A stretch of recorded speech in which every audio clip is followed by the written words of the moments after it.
Jibril membelah dada beliau.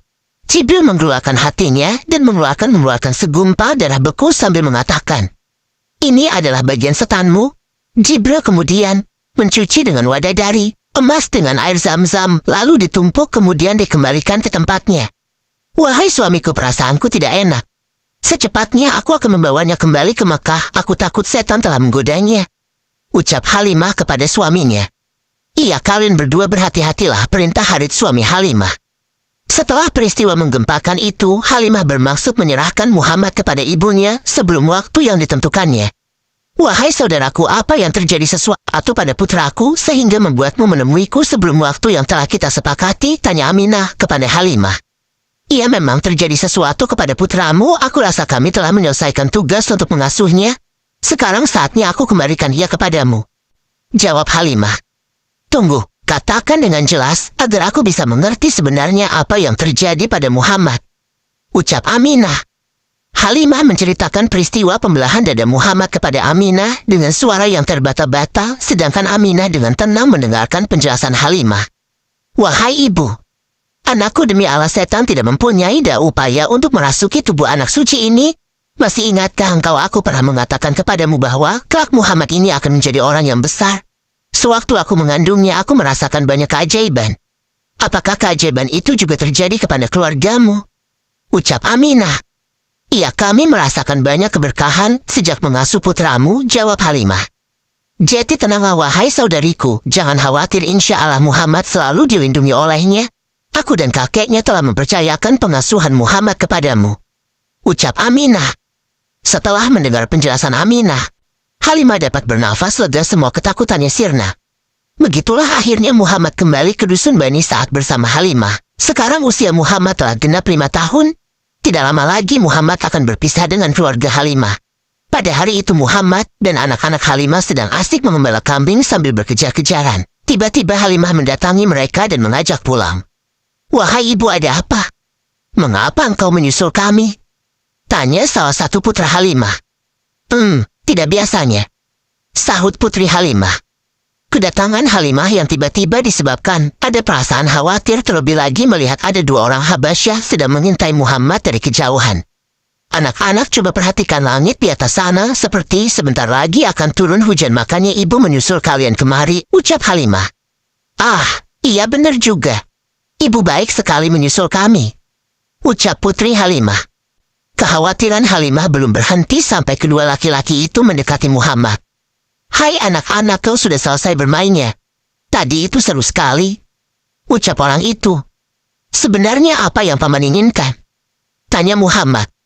Ho, tidak nak. Coba kau berbalik badan," minta orang misterius itu. Muhammad kecil membalikkan badannya dan 2 laki-laki itu terbelak melihat punggungnya.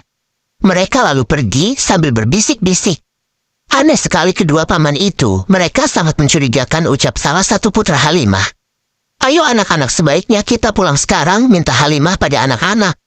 Kekhawatiran Halimah pun terbukti, orang-orang itu merencanakan hal buruk pada Muhammad kecil setelah melihat tanda di punggungnya.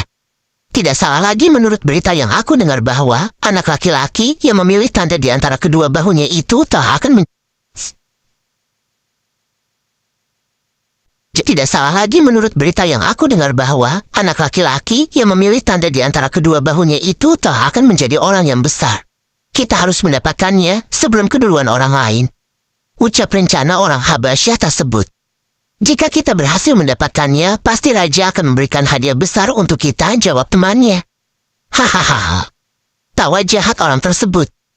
Sayup-sayup pembicaraan kedua orang Habasyah terdengar sampai ke telinga Halimah. Ia pun segera mempercepat langkah kakinya. "Aku harus pergi dari tempat ini. Muhammad sudah tidak aman di dusun ini," guman Halimah pada diri sendiri. "Anak-anak bisa agak percepat jalannya?" minta Halimah pada anak-anak. "Baik, Buku," jawab semua anak-anak secara bersamaan.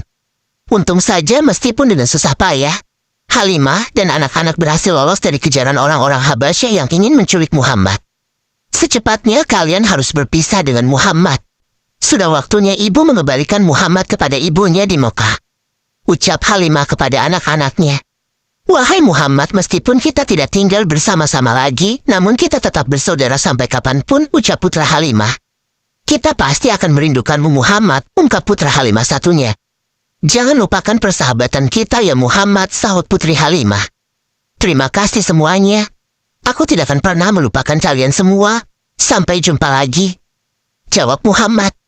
Ayo Muhammad, kita harus tiba di Mekah sebelum tengah malam. Pasti ibu dan kakeknya sangat bahagia bertemu denganmu, ucap Halimah. Akhirnya Muhammad berangkat meninggalkan dusun di saat dengan perasaan haru terlalu banyak kenangan indah ia lewati bersama keluarga Halimah, namun di sisi lain, ia juga merindukan keluarganya di Mekah. Matahari mulai tenggelam di barat, langit sore semakin gelap. Suasana Mekah di malam hari semakin bertambah ramai. Pada saat itulah Halimah kehilangan Muhammad. Muhammad, Muhammad, di mana engkau nak? Panggil Halimah.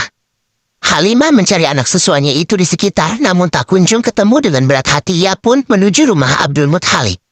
Assalamualaikum warahmatullahi wabarakatuh, salam Halimah sambil mengetuk pintu. Waalaikumsalam warahmatullahi wabarakatuh, jawab Abdul Muthalib. Oh, Anda sudah datang, silakan masuk, ucap Abdul Muthalib kepada Halimah.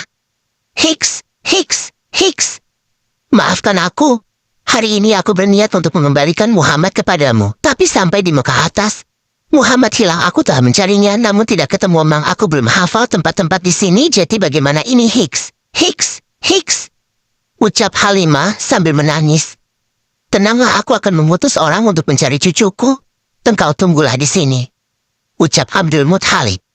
Setelah Abdul Muthalib meminta tolong kepada tetangganya untuk mencari Muhammad, beliau berdoa di depan Ka'bah.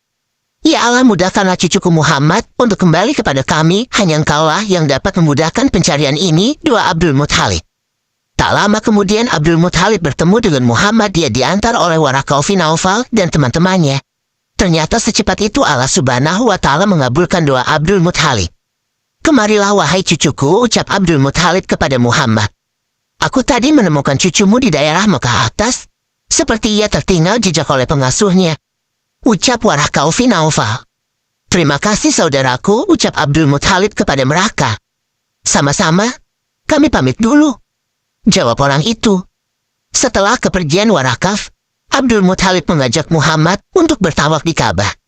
Wahai cucuku, sekarang mari kita bertemu dengan ibumu. Beliau sangat cemas kehilangan di perjalanan tadi, ucap Abdul Muthalib pada Muhammad. Sesampainya di rumah kakeknya, Muhammad kecil meminta maaf kepada Halimah karena telah membuatnya cemas. Saat itulah Muhammad harus berpisah dengan ibu susuan yang telah merawatnya selama 5 tahun. Hiks, hiks, selamat tinggal anakku, aku selalu mendoakanmu, semoga engkau menjadi orang yang seperti harapan ibumu, ucap Halimah kepada Muhammad sambil menangis. Sumber YouTube Kisah Islami. Semoga kalian mendapatkan ilmu setelah membaca novel ini. Mohon maaf sebesar-besarnya jika ada kesalahan dalam penulisan. Terima kasih. Wassalamualaikum warahmatullahi wabarakatuh.